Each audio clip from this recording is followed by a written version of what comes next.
এই ଭିଡ଼ିଓଟି ହେଉଛି କାଲିକାର, ଯେଉଁଠି ମୁଁ ଏଇଠି ମାଛ ବାଗୁଥିଲି କାରଣ ମୋ ମା ନଥିଲା, ମୋ ମମି ଦେହ ଖରାପ, ସେଥିପାଇଁ ମୁଁ ମାଛଟିକୁ ବାଗେଇ ତାକୁ ଧୋଇ ଆଣିକି ହଳଦୀ ତେଲ ଦେଇକି ମିଶାଇକି ତାପରେ ମୁଁ ଏଇଠି ତାକୁ ଦେଖନ୍ତୁ କେମିତି ଭାଜୁଛି। ମୋତେ ମାଛ ବାଗେଇକି ଭାଜି ଆସେନା, ତଥାପି ମୁଁ ଟ୍ରାଏ କରିଛି। ତାପରେ ଏଇଠି ବିଲେଇ ଆସିକି ବସିଯାଇଛି। ମୋ ଦେଇ ଆଉ ମୋ ବୋଉ ରାନ୍ଧିବେନି କାରଣ ସେ ଆଇଁଷ ଖାଆନ୍ତିନି, ତେଣୁ ସେଥିପାଇଁ ସେ କଲେନି। ତାପରେ ମୁଁ ଏଇଠି ବେସର ବାଟି ଆଣିଛି। ତାପରେ ଏ ଯେଉଁ ମୋ ଷ୍ଟାଇଲ୍ରେ କରିଛନ୍ତି, ମୋତେ ଯେମିତି ଆସିବ ମୁଁ ସେମିତି ଆଜି କରିବି।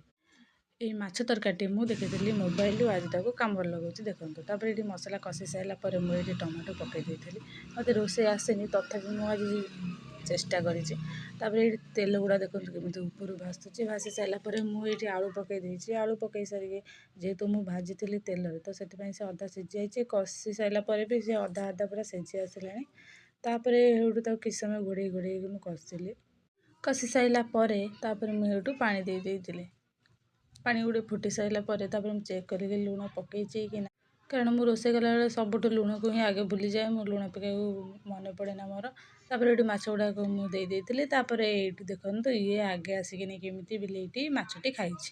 ତାକୁ ମୁଁ ପଚାରୁଛି କେମିତି ଲାଗିଛି, ସେ କହୁଛି ଚଳିବା ମୁତାବକ, ତୁ ଥରେ ରୋଷେଇ କରି ଦେଖେନି। ଆଉ ତା ମାଛ ଖିଆ ଦେଖି ସାରିକି ଇଏ ଦେଖନ୍ତୁ କେମିତି ଉଠିକି ତାର କାନ୍ଦୁଛି। ତା ଭିତରେ ଚ୍ୟାନେଲରେ ସବସ୍କ୍ରାଇବ୍ କରିଦିଅନ୍ତୁ। ରହିଲି, ଜୟ ଜଗନ୍ନାଥ।